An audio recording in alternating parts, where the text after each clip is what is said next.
Okay, maybe we can start para medyo maaga din tayo matapos. Let us pray. Let us pray. Dito na naman yata lahat. Let us pray. Lord, we pray for your blessing, O God, as we continue our study about hermeneutics, Panginoon Ama.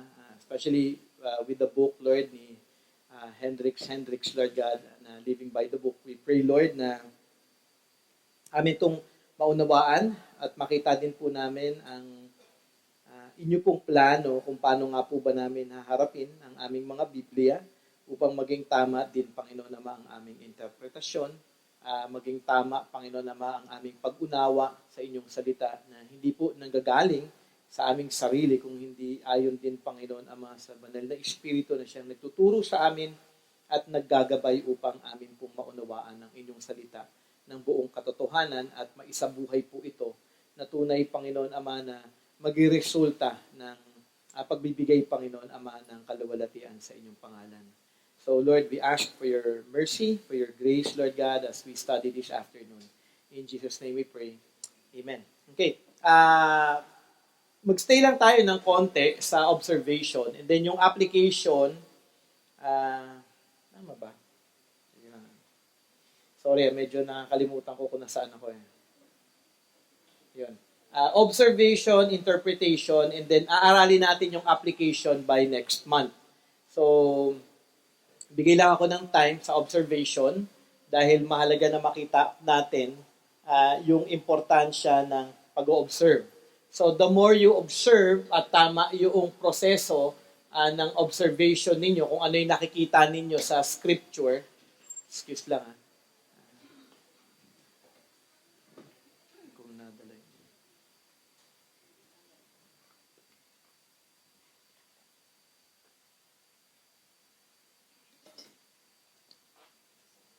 Ano ba yun?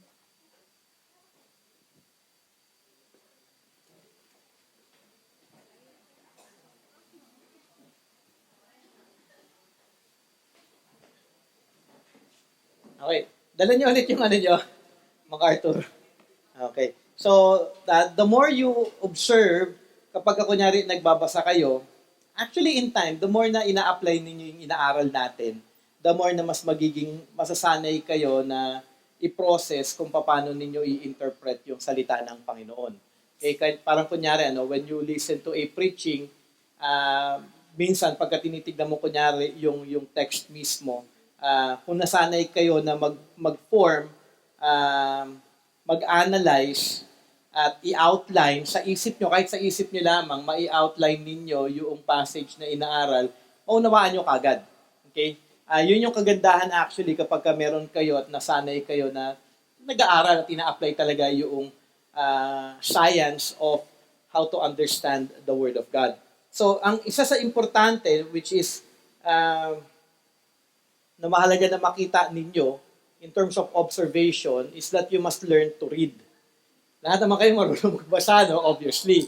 But you must learn to read with comprehension. Okay? With understanding. Kasi lahat naman nagbabasa. Lahat naman kayo marunong magbasa, di ba?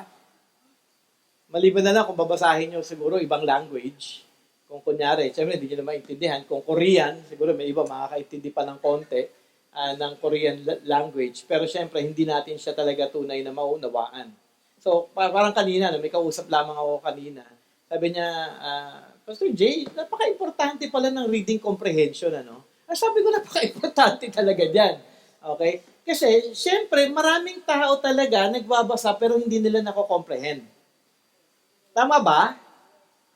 Ako actually before, hindi din ako ganun eh. Kumbaga, until na na-practice ko na lamang yung reading with comprehension. Reading lang, pero walang comprehension. Especially nung kabataan ko, hindi naman ako talaga reader before, hindi siya bahagi. So, importante na matuto kayo na magbasa na marunong mag-comprehend. Alam yun, nagigets mo kagad. Okay, ako medyo pangalawang ulit ko, saka siya mas napipick up kagad.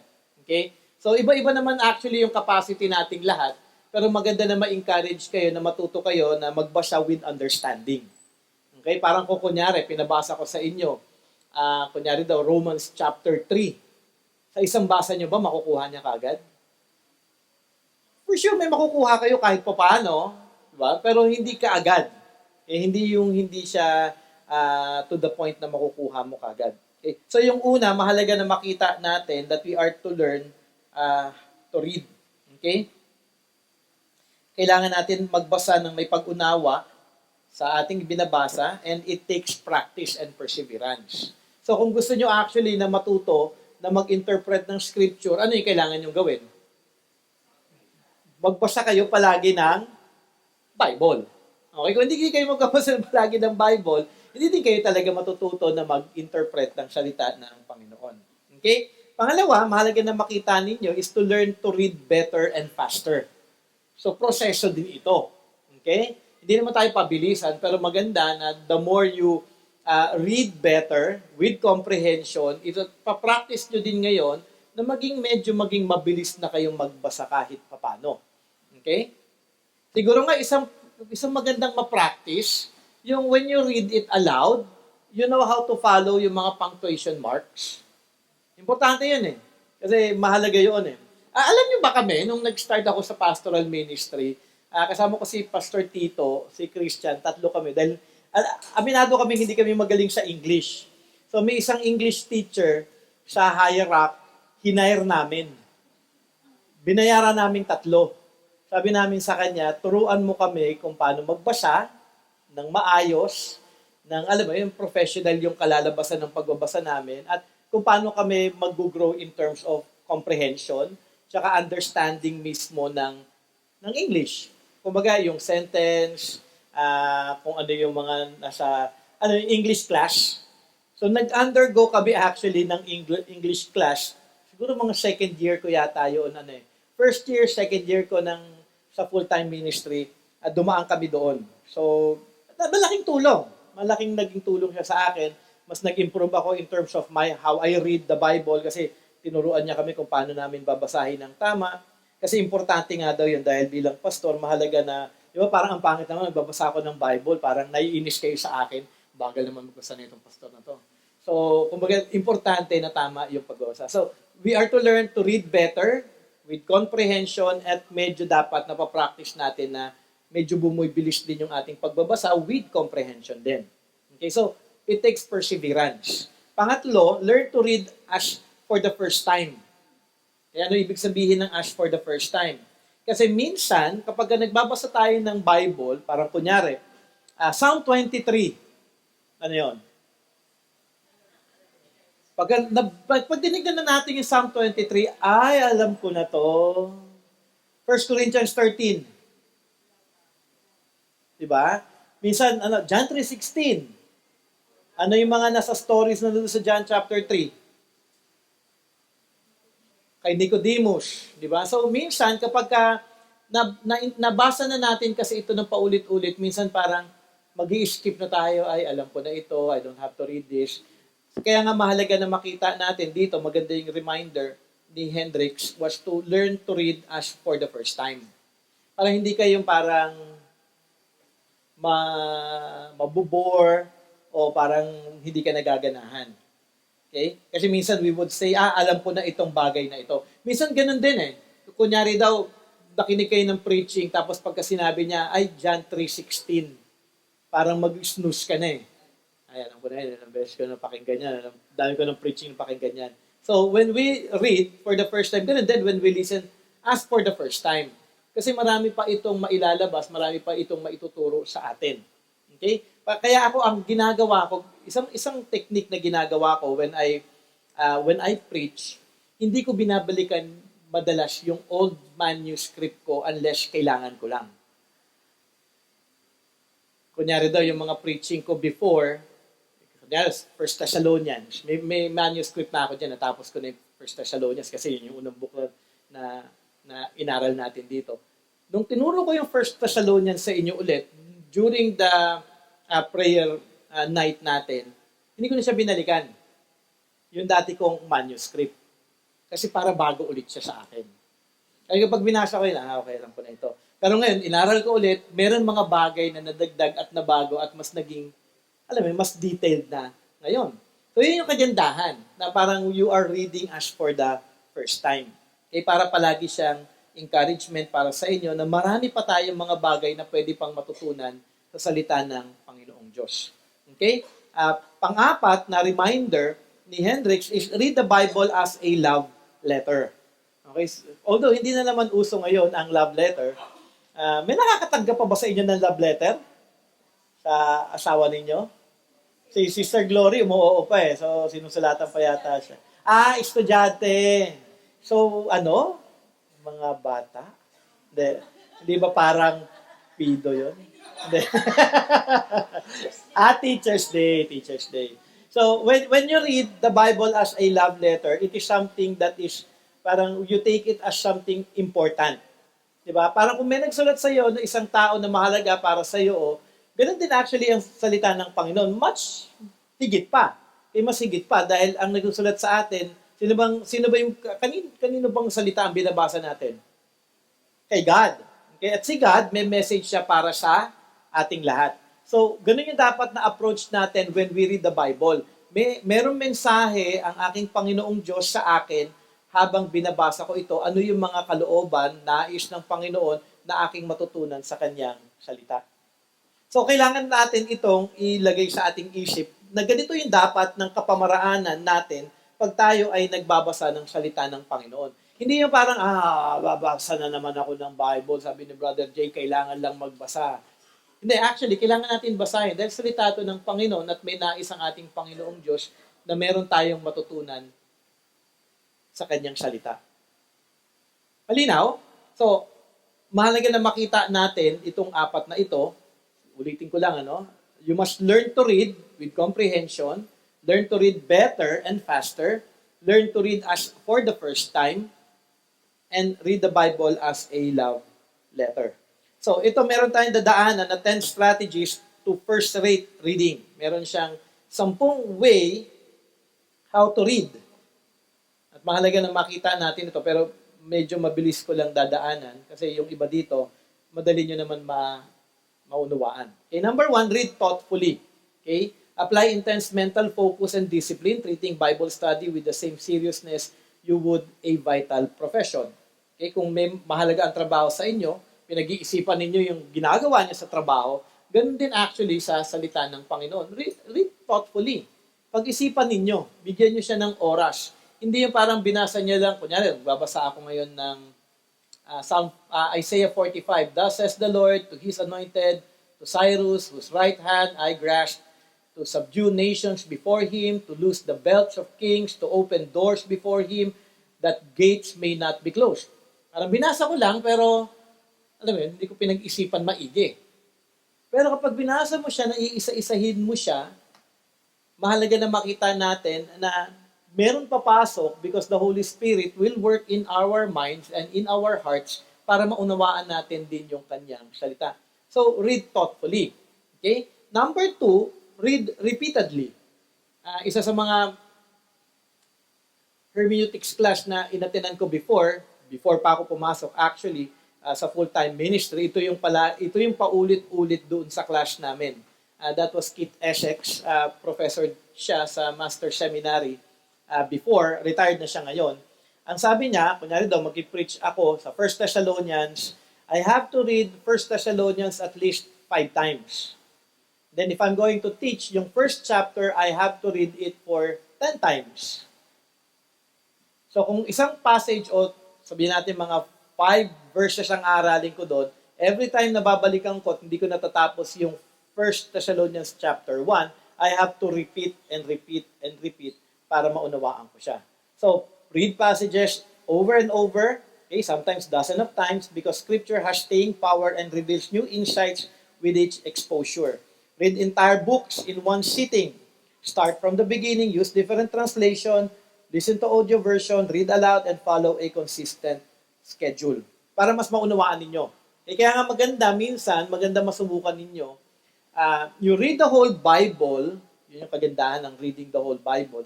Sabihin natin hindi nyo kaya ng 1 year. Sabihin nyo 3 years.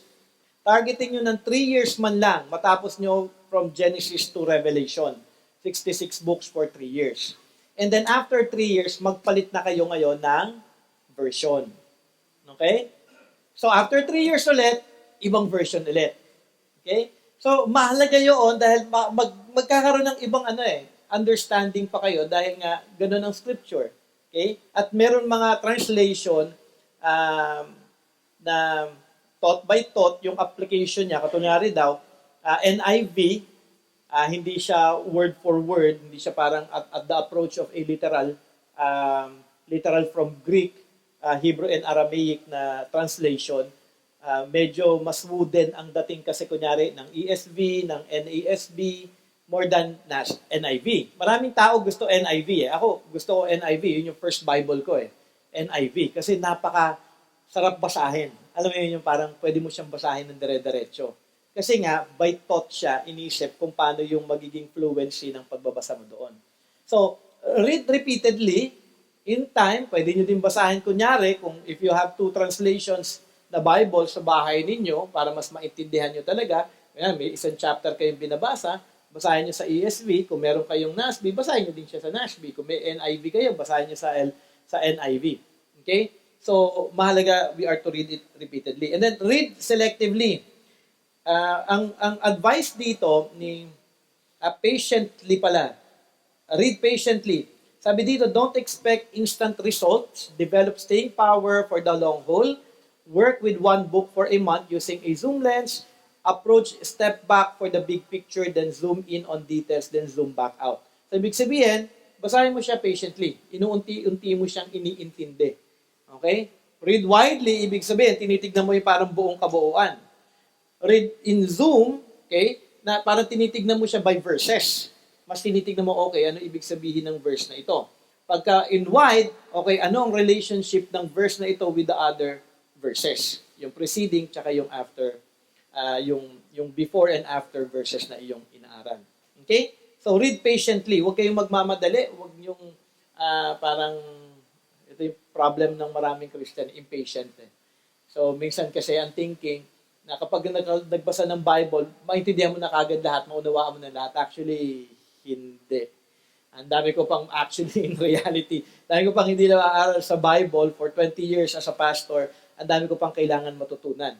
Ganun po tayong lahat. Okay? Number 4, read selectively. Use 6 rules. Mali yung nandito. Yung reporter's question to probe any passage. Yung who, what, where, when, why, and wherefore. Okay? So, yung who, sino ba yung mga tao na binabanggit dito? Di ba? Inaral natin yung last Sunday. And then, what? Ano yung event? Ano yung nangyayari? Okay? Where? Saan yung location? When? Anong panahon ito nung sinulat ito? Bakit ito sinulat? Why? And then, ano ngayon? Ang mga bagay na ito, ano yung importansya nito para sa akin. Okay? So, ganun yung ating magiging approach when we study the scripture. Siyempre, iba-iba ito dahil iba-iba yung genre ng scripture. Mamaya aralin natin doon. Read prayerfully. Okay? So, siguro, napakasimple na lamang po yun. No? Magbasa tayo na pinag-pray natin na, Lord, tulungan niyo po akong maunawaan ang mga bagay na ito. Okay? Kasi minsan nagmamadali tayo.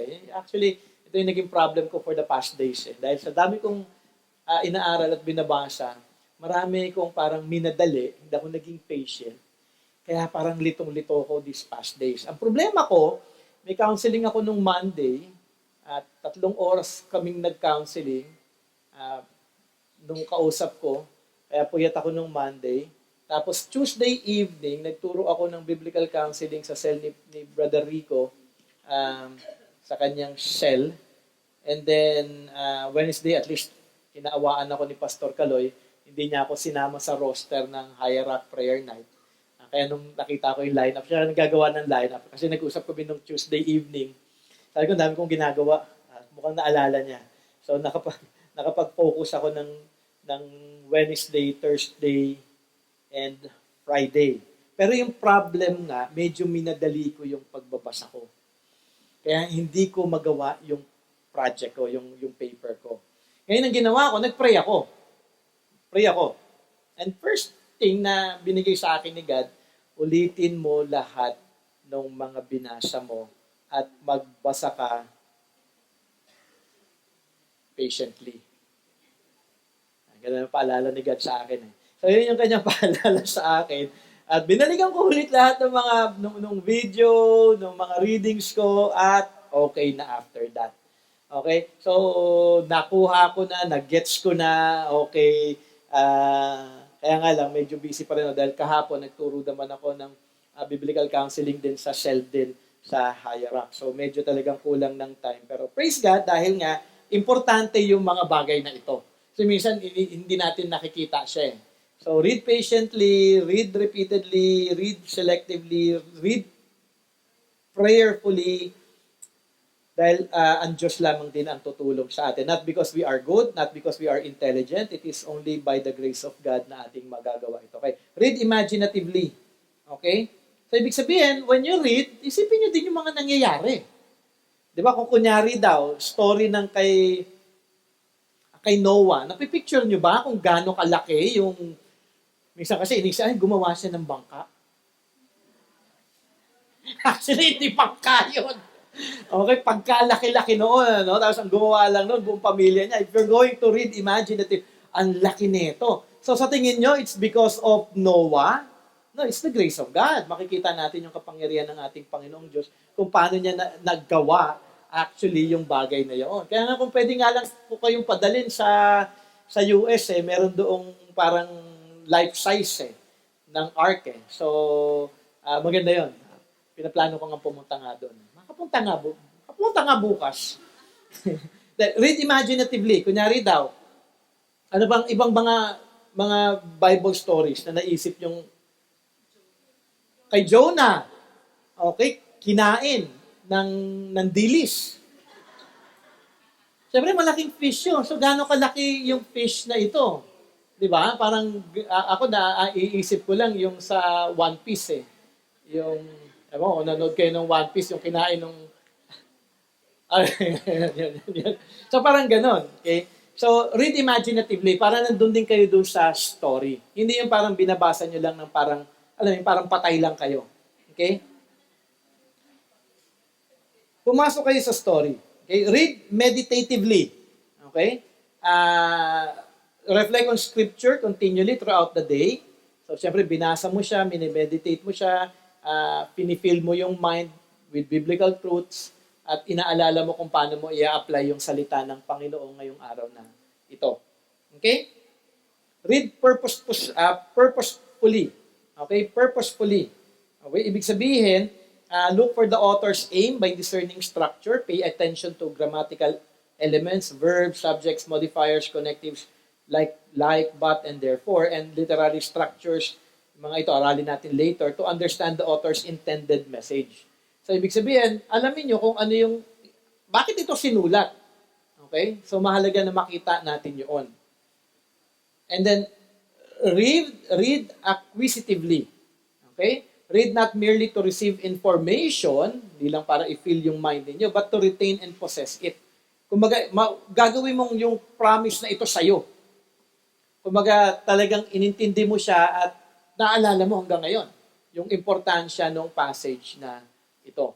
So, ina-acquire mo talaga siya. Okay? And then lastly, read telescopically. Okay? View the parts in light of the whole. Okay? Look for connectives, pay close attention to the context, evaluate the passage within the entire book, and consider the historical background. Always ask what is the big picture to see how individual details fit into God's overall message. So, siguro isang bagay, dahil ang paper ko this week was the book of Genesis. So, yung requirement was to give an overview of the book of Genesis. So, actually, ang kagandahan actually ng Genesis, at alam ko na ito noon, pero mas naging clear ngayon nung inaral ko siya, it's really focused on Genesis chapter 3:15. Ano yung Genesis 3:15?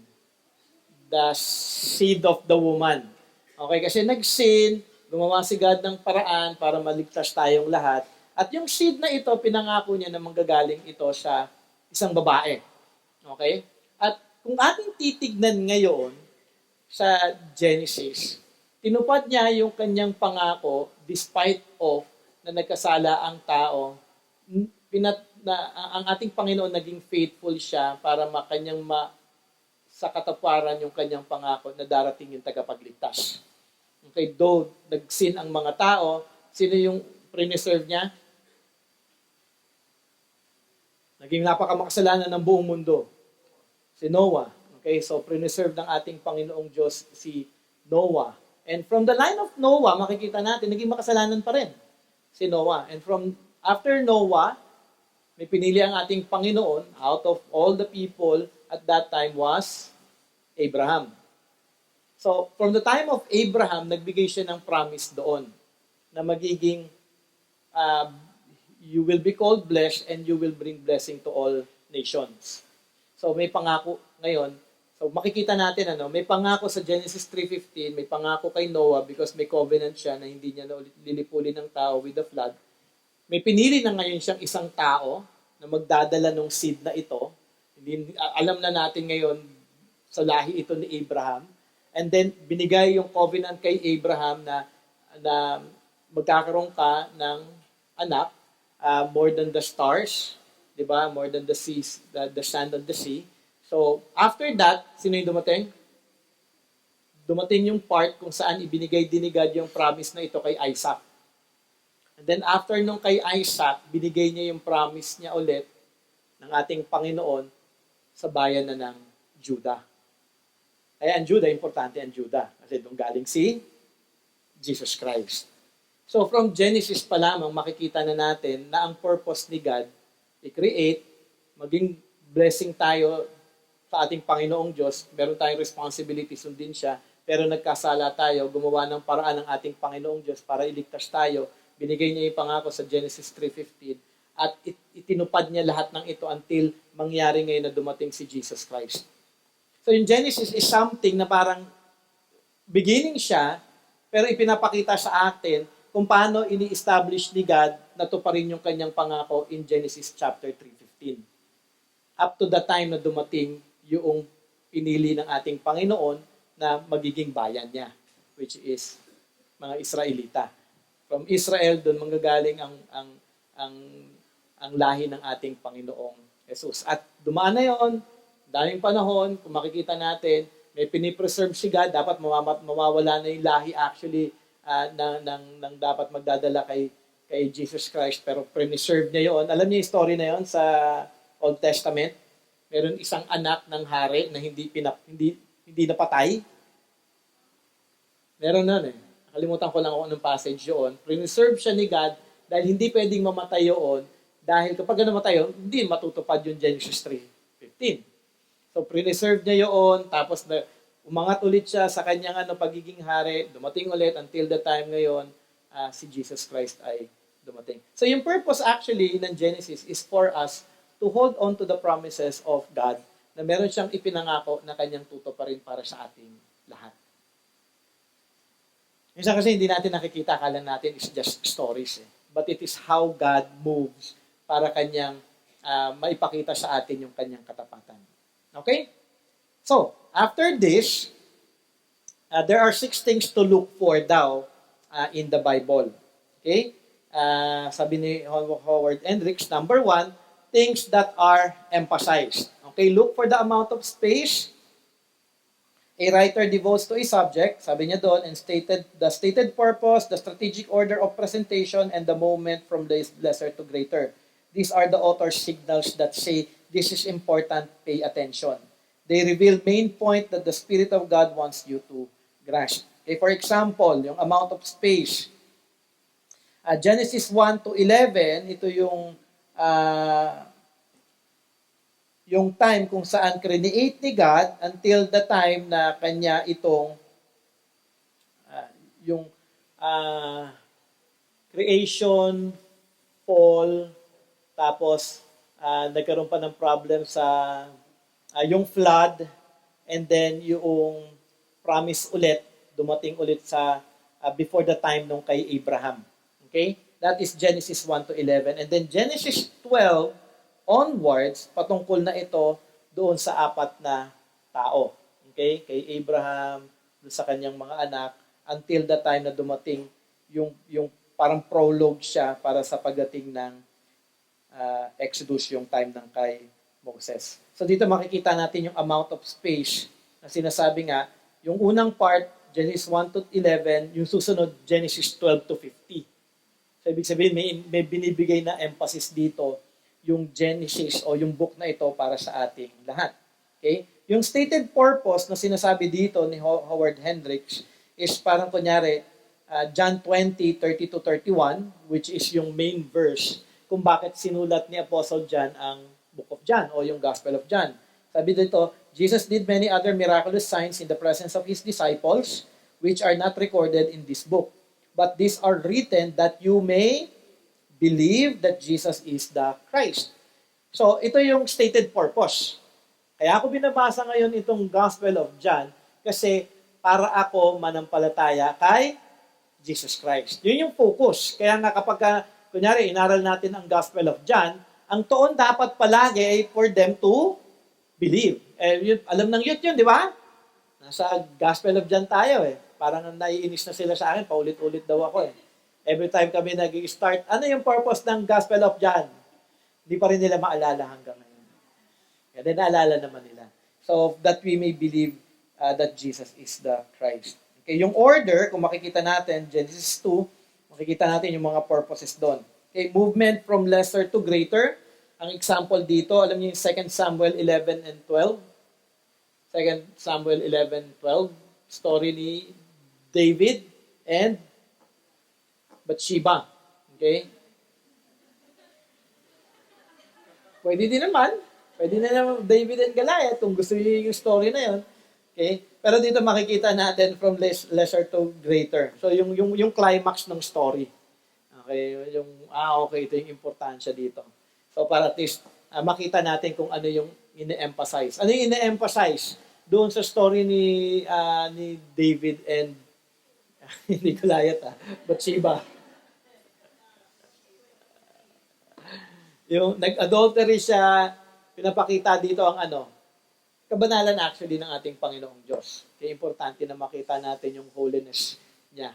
Okay, na hindi dapat tayo magpabaya, hindi tayo pwede na maglaylo in terms of our walk, katulad ni David, dahil nais ng Panginoon na tayo ay patuloy na nagpapasakop sa Kanya, nagtitiwala sa Kanya at sumusunod sa Kanyang kalooban. So, tingnan natin yung things that are emphasized.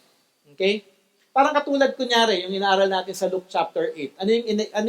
Ano yung passage, yung 4 na story na ituturo ko, yung 2 na turo ko na, may 2 pa akong story na ituturo pa. Ano yung binibigyan ko ng emphasis doon about Jesus Christ? Yung kanyang, kung maalala nyo lang, makikita natin kung sinong listening attentively. Power ba? Power? No.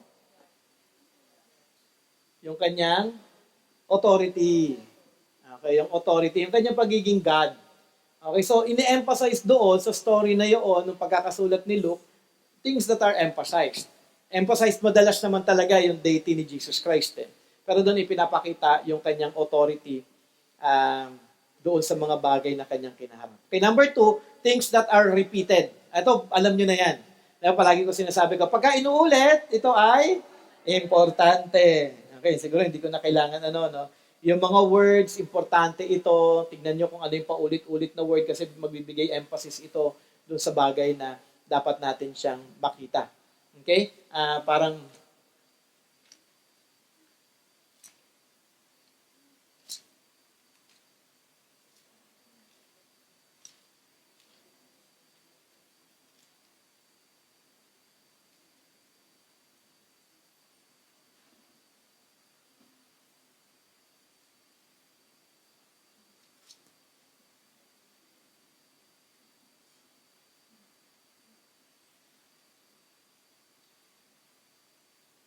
naisip ako pero baka magtagal ako. Okay, number 3, things that are related. Okay? Identify connections such as movement from the general to the specific, questions paired with answers, the cause and effect relationship that shows how ideas and events interact. These types bind the text together and reveals the author's logic, God's design, and how one part explains another. Naalala niyo yung siguro magandang example na lang, yung inaaral natin sa Gospel of Luke, connected siya sa lahat ng bagay. Okay, related siya. Hindi siya parang iwahiwalay na stories. Okay, kunyari daw, si Jesus Christ nandito sa lugar na ito, and then sabi dito sa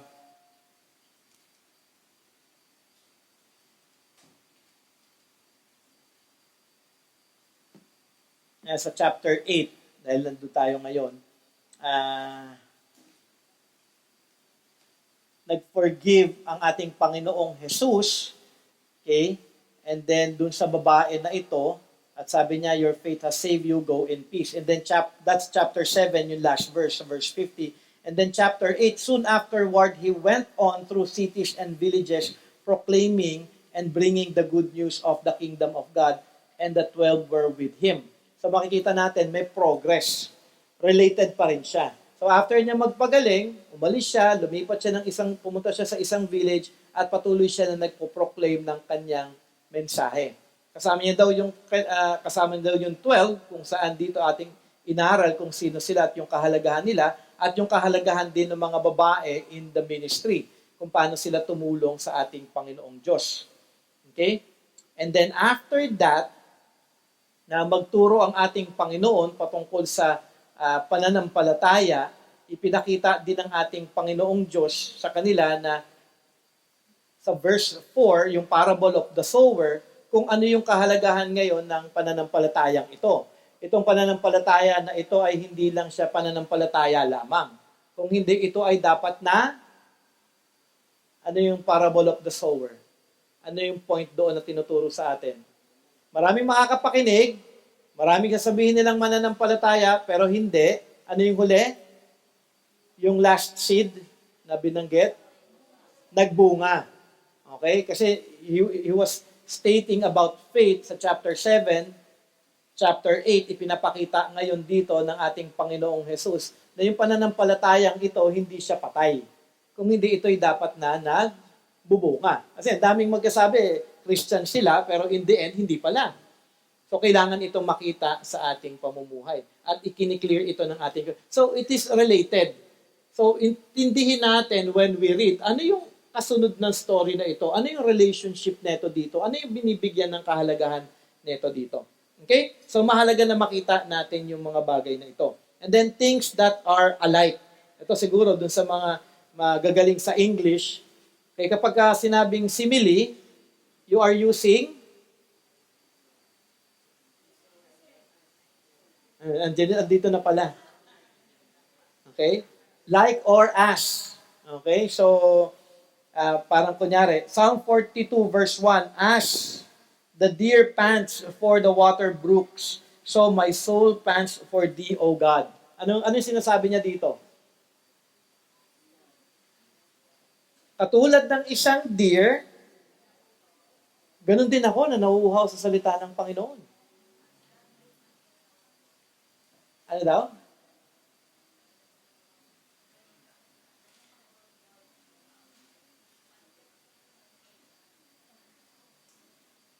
Okay, akala ko, Sige, akala ko nag-recite si Sister Yvonne. May gusto kayong i-share? Ayun, as the deer, yung as. Okay, importante na makita that are alike. Parang kinukumpara niya yung sarili niya. Siya isang deer. Okay? 1 Peter chapter 2 verse 2, mababasa natin doon, like newborn babes. Long for the pure milk of the world, a word that by it you may grow. So ano yung tinuturo doon? So tayo daw, parang bagong panganak na bata na nagde-desire ng milk. At ganun din daw dapat yung desire natin with the word of God. Ganun ba? O hindi? Coke. Kaya wala kayo masyadong. Pero dapat ganun yung desire natin. Okay? Para doon sa mga nagka-baby na, di ba kapag hanggat hindi mo yan sinaksakan ng dede, hindi yan tatahimik. Di ba? Magngangawa yan, kung hindi mo bibigyan, hanggang sa mamatayan, magngangawa yan. At manghihina na lamang yan. Okay? So, gets yung aspect na ito, no? Things that are alike, yung comparison. And then, things that are unlike. Okay? Ito yung nagbibigay ng contrast. Ano yung word na mababasa natin na ginagamit most of the time to show contrast? Anong word? But. Kasi nakasulat na doon no? Pag hindi nyo pa nabasa yon. Okay. So Galatians 9, Galatians 5:19 to 21. Now the deeds of the flesh are evident, which are immorality, impurity, and so on. Okay, and things like this. And then pagdating ng Galatians 5:22, but the fruit of the Spirit is love, joy, peace, patience. So anong ginagawa dun dito? Hindi sila magkatulad. Okay, things that are unlike. Okay, may ginagamit na word na but. Kaya kapag nagbabasa kayo ng Bible, bigyan nyo ng time. Teka lang, bakit may word na but dito? So tingnan nyo ngayon, balikan nyo ngayon yung una nyong binasa, tapos i-compare nyo siya doon sa susunod na mga salita after the word but. Okay? Malinaw yun? So, things that are like, things that are unlike. Makikita natin yon in the scripture. Okay? Para at least magkaroon tayo ng tamang interpretation when we read the Bible. Okay? Things that are true to life. Okay? Ang explanation dito ni Hendricks is, kaya doon nagbasa tayo, yun daw, story ni Abraham. So, things that are true to life. Ano yung matututunan ninyo sa life ni Abraham? Di ba ganun tayo minsan? Faith, because he believed, and it was counted to him as righteousness. So, kunyari daw, yung sa story, nung sa kanyang anak, sino yung papatayin niyang anak? Si Judas. Judas na lang. Yung si Isaac. Mabait naman si Isaac eh. Kung pwede mo lang ipagpalit, So si Isaac, makikita natin, ano yung matututunan natin doon? Bakit kaya siya willing to give yung kanyang anak as a sacrifice para sa ating Panginoong Diyos? Kung ikaw nandun sa sitwasyon na yun, ganun din ba ang gagawin mo? Kasi nga, hindi nyo nga mahal si God. Actually, it's just a love of God eh. Parang ganun. So, sino ba yung mga anak dito? Subukan natin kay James. I-sacrifice natin. Actually nga, ang problema nga minsan ganito eh. Hindi nyo naman papatayin yung anak ninyo, pero hindi kayo ma-attend ng church minsan dahil sa anak. Ano yun? Di ba maraming ganun? Ay, kasi yung anak ko may party eh. Hindi ako makaka-attend ng church. Simple. Okay, mas importante mo pala yung party kaysa sa ating Panginoong Diyos. So, we are to look at that way. Kung si Abraham willing to sacrifice to even part ways in terms of life, dapat ganoon din tayo. It's not something given na, ay, si Abraham yan, hindi naman ako si Abraham eh. Ba't ikaw ba, Brother Jake, si Abraham ka ba? So, hindi. Pero that is an example given in Scripture kung ano yung dapat na merong faith tayong lahat. Okay? Hindi natin ipa-prioritize ang anak natin. Hindi siya priority. Kasi, di ba nakalagay naman yun sa New Testament, anyone who loves his mother or father more than me is not. Okay, tama. Minsan napaka-basic na lang no? Kinakalimutan pa natin yun eh. So, ang anak, ito ang tatandaan, babalikan ko ulit ito, ang anak, children are a heritage of the Lord. Ibig sabihin ng heritage, ibinigay siya sa atin, hindi siya sa atin. Ipinagkatiwala lamang ang ating anak sa atin ng ating Panginoong Diyos. Hindi natin siya inaari. Okay? So, ibig sabihin, hindi siya dapat nagkokontrol ng buhay natin. Importante na makita natin yun. Kasi kapag dumating ka na to the point na yung anak mo, ina-idol mo na at more than important than God, that is already idolatry. Okay? So, importante yun. Minsan, yung mga anak, ayaw ng paluin. Ay, kakaawa naman. Kasi nung bata ako, palagi ko pinapalo ng nanay ko. Ngayon, hindi ko paluin yung anak ko. Napaka-unbiblical, ng mga pananaw ng maraming Christian o ng ibang mga tao. Dapat hindi ganoon. So, we learn from Abraham's example, things that are true to life. Okay? So, after that, we are to summarize our observation. So, sa lahat ng inaral natin last week, until now, yung reading comprehension, yung importance ng reading, yung importance ng anim na bagay, ano ba yung ini-emphasize dito sa passage nito? Ano yung inire-repeat? Ano ba yung related? Ano ba yung alike? Ano ba yung unlike? So, susulat mo lahat ng mga bagay na yun, o iti-take note mo yun, at ngayon, meron ka ng observation. Okay? And then, isa-summarize mo ngayon yung mga observation mo. Siyempre, wala pa dyan yung part ng kunyari daw, magbabasa ka ng historical background, cultural background. So, marami pang mga bagay yung dapat nating tignan sa aspect na ito. Okay? So, observation, as we end observation is the foundational step of Bible study where you ask and answer the question, what do I see? By learning to read thoughtfully, repeatedly, patiently, selectively, prayerfully, imaginatively, meditatively, purposefully, acquisitively, and telescopically, while looking for things that are emphasized, repeated, related, alike, unlike, and true to life, because the more time you spend observing, the less time you will need in interpretation, and the more accurate your results will be. Napaka-importante ng observation. At ito yung problem actually ng maraming mga nag-aaral ng salita ng Panginoon dahil it really takes time. Okay, kasi babasahin mo pa ulit-ulit, aaralin mo, titignan mo siya. Siyempre, ito yung technique dito. The more you do this, the more na magiging simple na yung pag-aaral mo next time. Yun yung kagandahan dito. For example, siyempre, for 20 years, meron na akong system kung paano ako mag-aral. Naalala niyo yung pinakita ko sa inyo na diniagram ko na passage na inaral na yung passage? Yung diagram, yung passage, hinati-hati ko. Tapos tinitignan ko kung paano siya nag-perform nung buong verse na yon. Kasi nandun na yun eh. Kasi from that, kapag nakuha mo na, okay, ito yung part na ito, hiwalay ito sa part na ito, itong part na ito, related dito sa part na ito, gets mo na, magigets mo kagad yung, nandun ka na sa observation at the same time, gumagana na rin yung interpretation mo. Kasi naisip mo ng lahat eh. Nabasa mo na siya paulit-ulit. Pero importante ito. Pag ito na-master nyo, magiging mas madali na mag-aral. Minsan actually, ito yung thinking ng iba. Parang hindi naman yata mahirap magpastor. Actually, yung thinking ng marami. Okay, unless mag-aral ka na talaga ng okay, ito pala yung ina-apply. So baka yung isipin ng iba, okay, si Brother Jay naman, binabasa lang naman niya yung commentary. Yeah, kailangan kong basahin yung commentary para ma-check ko kung tama yung interpretation ko. Okay, syempre, aralin ko muna siya on my own, idadiagram ko yung aking inaral, idadiagram ko siya para makita ko kung ano yung relationship ng bawat words, bawat phrases, at bawat sentences para magkaroon ako ng understanding dito. Okay? So, any questions sa observation? May question kayo, observation? Ayaw nyo na mag-aral ng hermeneutics?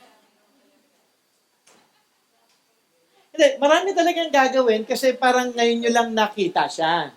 Okay, ganoon din ako actually, katulad din nyo ako before eh. Parang, masyadong madetalye. Masyadong madetalye. But through the years, kapag ay na-apply mo siya palagi, kunyari weekly nag-aaral kayo, mag-aaral kayo kunyari ng one verse per week. Okay? O kaya one important phrase per week. O kaya one important narrative, isang story, aralin nyo per week. Makukuha nyo kagad yan, mabilisan na. Sa una, mahirap, pero kapag nakita mo na yung proseso, magiging madali na siya. I'm encouraging you. Kasi yung una talaga, nakakapagod. Parang ang hirap gawin. Okay? Pero in the end, magiging madali na rin siya. Parang ako, dun sa MA ko, yung first subject ko, hirap na hirap ako, yung first two subjects ko, hirap na hirap ako mag-format, maggawa ng footnotes. Parang hirap naman ito. Ang ginawa ko ngayon, copy and paste na lang ako. Yung dati kong format. Yung lahat ng mga footnote, pinapalitan ko lang. So, may technique eh. Makakakuha ka ng technique. Mahirap nga lang, kailangan lang accurate yung iyong, ang mahirap, kunyari, logos, wala naman yung direct pages yan. So, kailangan mong hanapin yung mga pages noon. So, ngayon may technique na rin ako regarding those things. So, the more you do it, the more na mas nagiging madali. Ganun din sa mga nag-work, di ba? Tama ba? Sa mga nag-work. Mahirap sa una, And then, pagka dahil ginagawa nyo na palagi, ano nangyari na?